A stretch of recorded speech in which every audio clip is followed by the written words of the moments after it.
Kita mendengar firman, belajar firman bersama pada hari ini. Saya mau mengajak kita bawa hati kita dan hidup kita kepada Tuhan yang baik. Dengarkan baik-baik saudara. Air mata kita itu punya kuasa di hadapan Tuhan. Amen saudara. Mari sekarang tidak peduli siapapun kita, apapun keadaan saudara. Kenapa enggak kita tangisi saja semua pergumulan, kekurangan, pergulatan dalam hidup. Hadapkan hati kita. Seringkali air mata itu berbicara lebih banyak dari jutaan kata-kata. Tadi siang saya sampaikan kepada Pak Timotius dan istrinya waktu kami pergi sama-sama. Saya berkata dalam 1 bulan terakhir ini aneh sekali. Setiap kali saya datang ke Tuhan, saya nggak bisa mengucapkan satu patah kata pun. Yang ada cuma air mata yang keluar. Setiap saya ingat akan Tuhan, tiba-tiba saya jadi cengeng sekali. Yang keluar hanya air mata. Saya tidak bisa mengucapkan 1-2 kata apapun. Tapi saya tahu seringkali air mata kita lebih berarti dari jutaan kata-kata. Amen saudara. Bukankah Dia Tuhan yang setia dan Allah yang luar biasa. Mari angkat hatimu dan angkat tanganmu di depan Tuhan. Kita hadapkan akan hidup kita semua, katakan Tuhan Yesus setia, Dia sahabat kita dalam segala susahku, selalu menghiburku. Dia mengerti bahasa tetesan air mata waktu badai mengamuk dan gelombang menerjang. Tuhan Yesus setia, Tuhan Yesus setia, Dia sahabat kita dalam segala susahku, selalu menghiburku. Dia mengerti bahasa tetesan air mata, walau badai mengganggu dan gelombang menerjang. Tuhan Yesus setia, yes Lord. Tuhan Yesus setia, Dia sahabat kita dalam segala susahku, selalu menghiburku. Dia mengerti bahasa tetesan air mata waktu badai mengamuk dan gelombang menerjang. Tuhan Yesus setia. Mari katakan lagi, Tuhan Yesus setia, Tuhan Yesus setia, Dia sahabat kita dalam segala susahku, selalu menghiburku. Dia mengerti bahasa tetesan air mata waktu badai mengamuk dan gelombang menerjang. Tuhan Yesus setia. Katakan sekali lagi, Tuhan Yesus setia. Tuhan Yesus setia. Dia sahabat kita. Terima kasih Tuhan. Dalam segala susahku Selalu menghiburku. Dia mengerti bahasa tetesan air mata. waktu badai mengganggu Dan gelombang menerjang. Tuhan Yesus. Setia. Apakah perasaan yang keluar itu karena kita mengasihi Dia? Ataukah mungkin karena rasa syukur kita? Atau mungkin karena pergumulan yang terlalu berat? Atau apapun saudara. Seringkali kalimat kita tidak bisa mengartikulasikan dengan baik akan segala gejolak perasaan kita. Tapi kita bersyukur Dia mengerti bahasa tetesan air mata kita. Dan seringkali perenungan yang paling dalam akan Dia bukan dikeluarkan ketika orang sedang berteriak dan melompat, tapi dalam ketenangan, dalam kesendirian, ketika tetesan air matanya yang mengalir dan Allah melihat hati dan Dia tahu ada sesuatu yang dalam yang kita sedang sampaikan kepadanya. Mari angkat tanganmu sama-sama saudara. Hamba berdoa dalam nama Tuhan Yesus. Tuhan, Engkau mengajar kepada anak-anak-Mu hari ini. Supaya kami sungguh mengenal akan hati-Mu Tuhan. Engkau Allah yang tahu bahasa tetesan air mata kami. Dan itu yang sesungguhnya Engkau baca, Engkau lihat. Setiap kali kami datang kepadamu. Hari ini hamba berdoa demi nama Tuhan Yesus. Dan sampaikan isi hatimu kepada setiap kami. Dalam nama Tuhan Yesus. Dan semua yang percaya berkata, amen, amen. Ada dorongan Tuhan dalam hati untuk menyampaikan sesuatu yang berbeda dengan yang tadi pagi saya sampaikan. Coba buka Lukas pasal 15. Saya ingin baca dari ayat yang ke-11 sampai dengan ayat yang ke-32 atau ayat yang terakhir. Tuhan mengajar sesuatu yang menarik di sini dan saya ingin sampaikan dan bagikan buat saudara. Sebab Dia Allah yang luar biasa. Lukas 15, perhatikan pada ayat yang ke-11. Judulnya perumpamaan tentang anak yang hilang. Yesus berkata lagi, ada seorang mempunyai 2 anak laki-laki. Kata yang bungsu kepada ayahnya, Bapa, berikanlah kepadaku bagian harta milik kita yang menjadi hakku. Lalu ayahnya membagi-bagikan harta kekayaan itu di antara mereka. Beberapa hari kemudian anak bungsu itu menjual seluruh bagiannya itu, lalu pergi ke negeri yang jauh.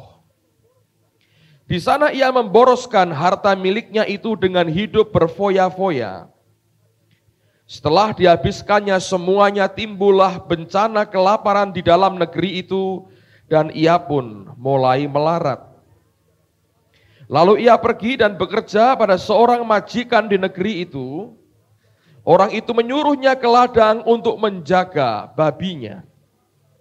Lalu ia ingin mengisi perutnya dengan ampas yang menjadi makanan babi itu, tetapi tidak seorang pun yang memberikannya kepadanya. Lalu ia menyadari keadaannya, katanya, betapa banyaknya orang upahan Bapakku yang berlimpah-limpah makanannya. Tetapi aku di sini mati kelaparan. Aku akan bangkit dan pergi kepada bapakku dan berkata kepadanya, Bapa, aku telah berdosa terhadap surga dan terhadap Bapa. Aku tidak layak lagi disebutkan anak Bapa, jadikanlah aku sebagai salah seorang upahan Bapa. Maka bangkitlah ia dan pergi kepada bapanya. Ketika ia masih jauh, ayahnya telah melihatnya, lalu tergeraklah hatinya oleh belas kasihan. Ayahnya itu berlari mendapatkan dia, lalu merangkul dan mencium dia. Kata anak itu kepadanya, Bapa, aku telah berdosa terhadap surga dan terhadap Bapa. Aku tidak layak lagi disebutkan anak Bapa. Tetapi ayah itu berkata kepada hamba-hambanya, lekaslah bawa kemari jubah yang terbaik. Pakaikanlah itu kepadanya dan kenakanlah cincin pada jarinya dan sepatu pada kakinya. Dan ambillah anak lembu tambun itu, sembelihlah dia dan marilah kita makan dan bersukacita. Sebab anakku ini telah mati dan menjadi hidup kembali. Ia telah hilang dan didapat kembali. Maka mulailah mereka bersukaria. Tetapi anaknya yang sulung berada di ladang, dan ketika ia pulang dan dekat ke rumah, ia mendengar bunyi seruling dan nyanyian tari-tarian.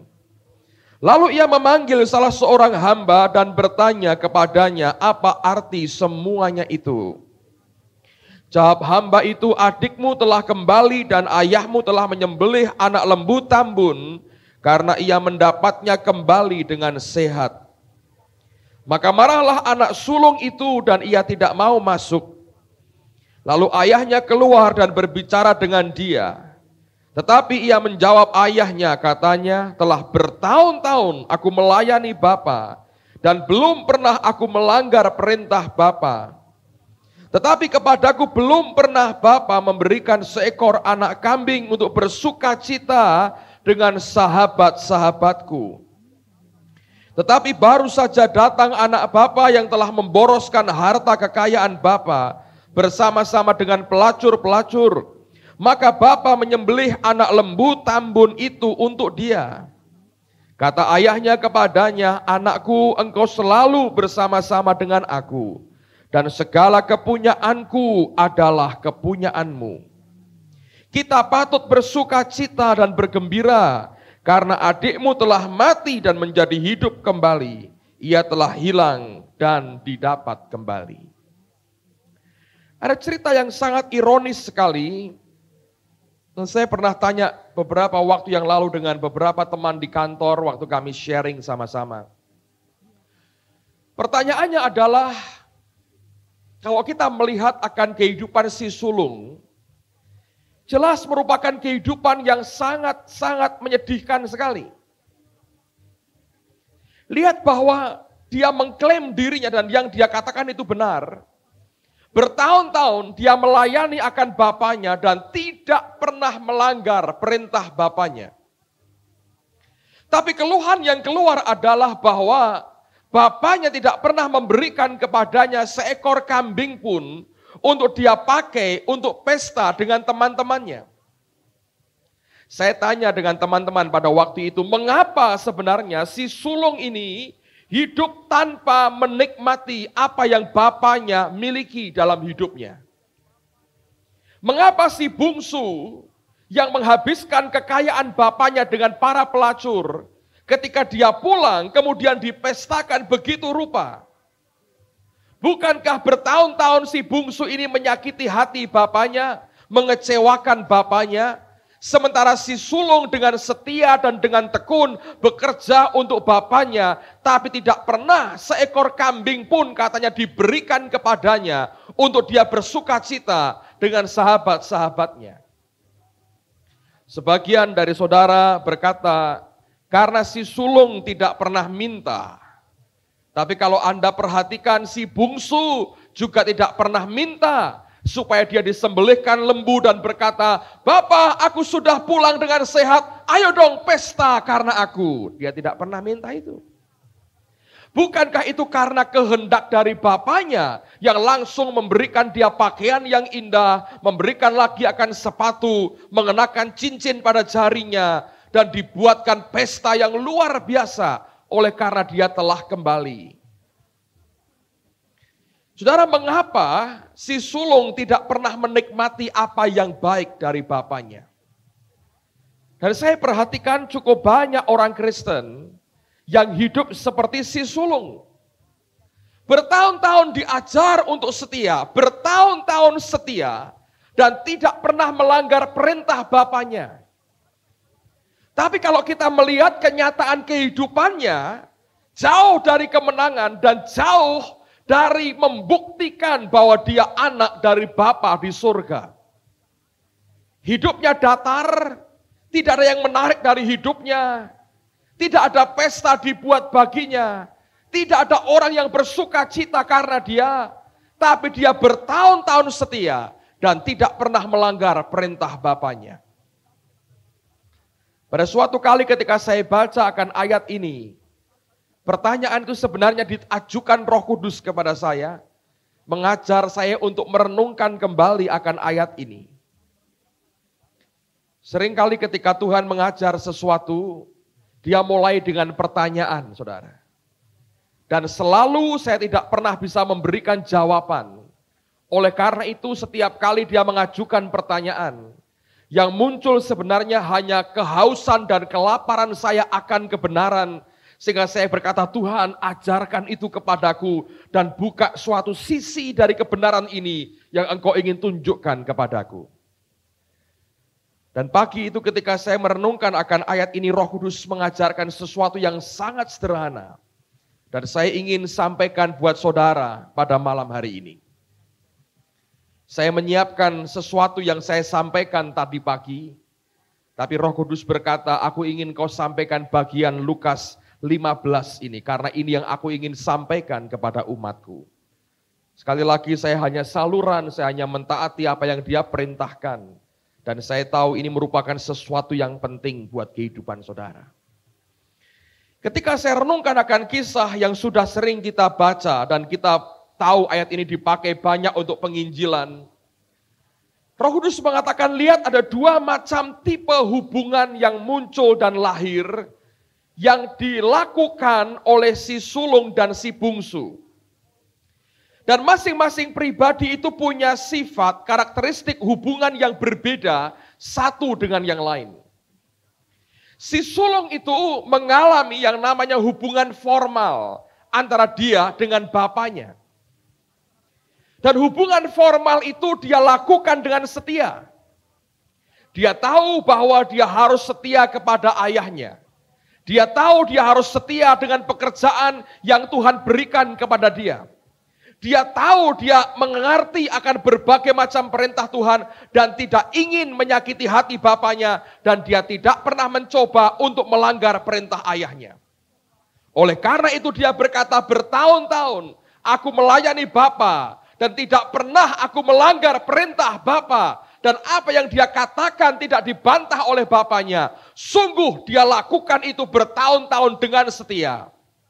Tapi rupanya hubungan yang terjalin antara si sulung dengan bapaknya adalah hubungan formal. Dia lakukan semua seperti sebuah mesin yang menjalankan akan tugasnya. Nah, apakah mesin tidak bekerja? Oh ya, dia bekerja. Tapi dia bekerja dengan mekanik yang sangat rutin. Dan dengan formal sekali dia lakukan bagiannya. Kalau Anda mungkin datang ke sebuah pabrik minuman misalnya, Anda akan lihat seringkali muncul di televisi bagaimana botol-botol berjalan digerakkan oleh mesin. Lalu kemudian ada bagian yang untuk mengisi air. Lalu ketika sampai di bagian itu, air masuk penuh, lalu kemudian diangkat lagi selangnya, botol bergerak lagi, lalu kemudian ditutup, gerak lagi, kemudian diseal, gerak lagi, kemudian diberi gerak lagi, sampai di packing, semuanya mekanik sekali. Dan itu terjadi dengan formal, rutin, bergerak seperti mesin. Berapa banyak orang Kristen yang hidupnya sebenarnya dalam hubungan dengan Allah lebih bersifat formal. Memang betul pada mulanya dia lahir baru. Betul pada mulanya dia menikmati sesuatu yang ilahi. Tapi kemudian oleh karena banyak hal, dan terbanyak adalah karena ketidakmengertiannya. Lalu kita menyembah Allah, kita berjalan, kita hidup sebagai orang Kristen formal, hari demi hari, rutinitas seperti itu yang kita jalani. Memang benar kita setia, memang benar kita mencoba hidup yang baik dan tidak pernah melanggar perintah Bapaknya. Tapi sisi lain juga benar, hidupnya kering dan tidak menikmati apa yang Bapaknya sediakan bagi dirinya. Tapi si bungsu memiliki hubungan yang berbeda dengan si sulung. Hubungannya bukan hubungan formal lagi, saudara.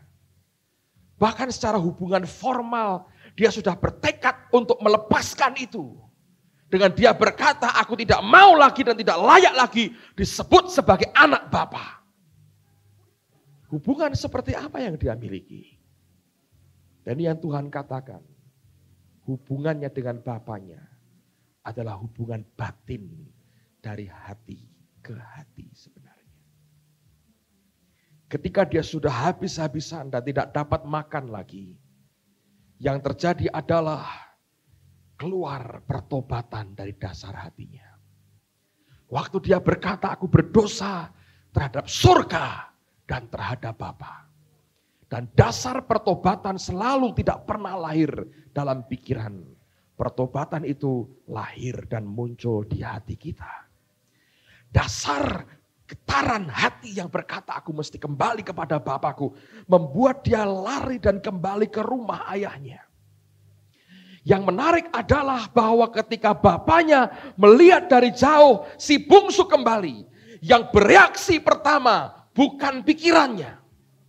Yang bereaksi pertama adalah hatinya. Karena Alkitab berkata, maka tergeraklah hatinya oleh belas kasihan. Ketika hati dengan hati itu bertemu, saudara, apapun yang dia punya, tiba-tiba dialirkan dalam kehidupan orang yang dikasihinya. Dengar baik-baik, saudara. Tadi kita naikkan katu pujian yang berkata, dia mengerti bahasa tetesan air mata. Orang formal dengan Allah tidak punya hubungan batin dengan Allahnya. Hidup karena kewajiban. Bayar perpuluhan, mengembalikan perpuluhan karena kewajiban. Lakukan tugas apapun karena kewajiban. Atau mungkin karena kesenangan. Tapi tidak sungguh keluar karena tarikan hati yang berkata, aku cinta dengan Tuhanku. Oleh karena itu, aku lakukan semuanya ini. Saudara, kalau engkau ingin menikmati apa yang Bapa miliki, lepaskan hubungan formal-formal seperti itu. Minta supaya batinmu bisa berpaut dengan batin Bapakmu yang di sorga. Setiap kali hubungan batin terjadi, selalu terjadi pertukaran sesuatu. Apapun yang kita tukarkan dengan dia, selalu manusia ini yang paling kena untungnya. Sebab dia selalu hanya minta hati kita, tapi dia punya segala-galanya. Lihat cerita Daud dan Yonatan. Alkitab berkata waktu jiwa mereka bersatu. Waktu jiwa mereka bersatu. Yonatan hanya miliki hati Daud. Dia tidak punya apa-apa. Tapi hak Yonatan sebagai putra mahkota rela diberikan kepada Daud sahabatnya. Dan hubungan itu yang Tuhan ingin dalam kehidupan kita. Semakin kita dekat dengan dia, semakin kita menyatu batin kita dengan batinnya. Sebenarnya semakin mudah segala sesuatunya, saudara. Tadi saya katakan sebulan terakhir ini, saya tidak bisa mengucapkan kata-kata apapun, saudara.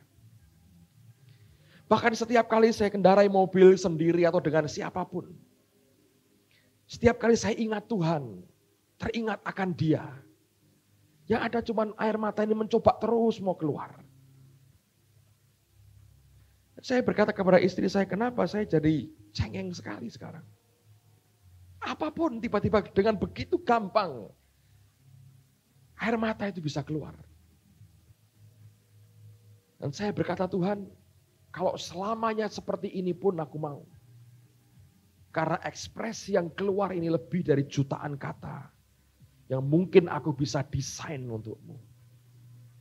Tapi ungkapan perasaan ini jauh lebih berarti dari jutaan kata-kata.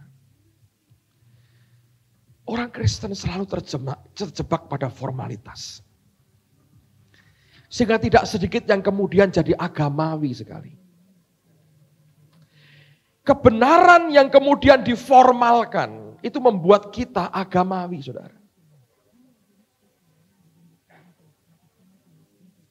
Suatu pengalaman rohani yang baik, lalu kemudian kita formalkan, itu akan membuat kita jadi agamawi.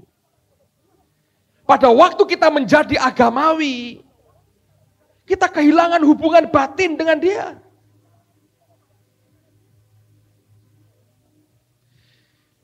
Coba perhatikan kalau kita punya anak, dan anak-anak kita hanya memiliki hubungan formal dengan kita. Di sekolah, anak saya yang paling kecil sudah mulai sekolah di playgroup. Dia tirukan caranya waktu dia sekolah, saudara. Dia pulang sekolah, dia cerita dengan saya, Papa, aku sekolah. Terus diajari apa? Hormat sama bu guru. Lalu dengan gaya Jepang dia berkata, selamat pagi ibu guru. Terus dia balik lagi, selamat pagi teman-teman. Saya senang enggak kalau anak saya pagi-pagi bangun, selamat pagi papa. Langsung saya, hai. Senang enggak saudara? Terus keluarnya Ajinomoto, Sasa, Suzuki, Honda dan sebagainya. Saudara. Saya lebih senang dia datang dengan iler, dengan ompolnya, dan cium saya daripada selamat pagi mamah. Semua jadi kayak robot, saudara. Kita sudah kehilangan akan hubungan batin. Coba lihat dalam keluarga. Kalau Anda mungkin yang anak-anakmu sudah makin besar, sementara saudara masih hidup segar, sehat. Anakmu datang, misalnya Pak Chandra, nih, ya, misalnya saja. Anak lakinya berkata, Pak, ini papa nih punya rumah di sini, tanah di sini. Ini soal warisanku gimana Pak ngaturnya? Apa perasaan papahnya? Bangga? Wah, anakku hebat. Wis pinter, urusan kewe wis pinter, warisan wis pinter. Bangga? Tidak. Detik dia mulai berkata, Pak, sertifikatnya mana? Atas namanya siapa? Detik semua yang formal Anda gugat, saudara. Tiba-tiba detik itu hubungan batinnya hilang. Yang ingat pengacara dan langsung telepon Pak Alex. Pak Alex, dia anakku kok jaluk warisan. Betul nggak saudara? Dan itu sama sekali dari pihak Allah. Dia punya sesuatu yang legal sekali dengan darah anak domba. Tapi lebih daripada itu yang dia inginkan adalah hubungan batin. Mungkin yang saya alami selama sebulan terakhir ini karena pengalaman rohani yang saya alami pada akhir tahun lalu. Saya pernah ceritakan kepada saudara, kalau bukan karena anugerah Tuhan, hari ini saya sudah apakah pansui atau mati, saudara. Ya. Pada hari kita buat upacara pemakaman untuk Pak Samuel Elkana. Ada seorang hamba Tuhan dari gereja lain datang kepada saya. Dan dia mengajukan pertanyaan begini, Pak, Bapak ini ada apa sebenarnya? Saya bilang, ya ada sesuatu. Kenapa? Saya balik tanya kenapa? Dan dia cerita, bulan November dan Desember Pak, 5 kali saya mimpi Bapak. Saya bilang, hebat sekali sampai dalam mimpimu, saya berkata begitu. Tapi dia ngomong serius. Dan dia berkata begini, saya mimpi 5 kali, mimpinya sama. Mimpinya apa? Saya bilang, saya lihat Bapak pergi jauh sekali. Dan dia berkata dia ngerti. Wah ini mau mati nih Pak Petrus Agung. Setiap ketemu dengan teman yang tahu bergereja di tempat ini, mereka tanya, Pak Petrus gimana? Baik, gak apa-apa. Tapi dia bilang 5 kali aku ngimpi seperti itu. Dan sisanya seperti yang Anda dengar, saya saksikan beberapa waktu yang lalu. Apa yang kemudian terjadi. Mungkin kalau Anda sudah begitu dekat dengan yang namanya kematian, dan pernah salaman sebentar, walaupun kemudian say goodbye lagi dengan dia. Tiba-tiba kita tahu bahwa yang di dunia ini cuma sementara. Dan kita menyadari bahwa dia sungguh-sungguh Allah yang nyata dan luar biasa.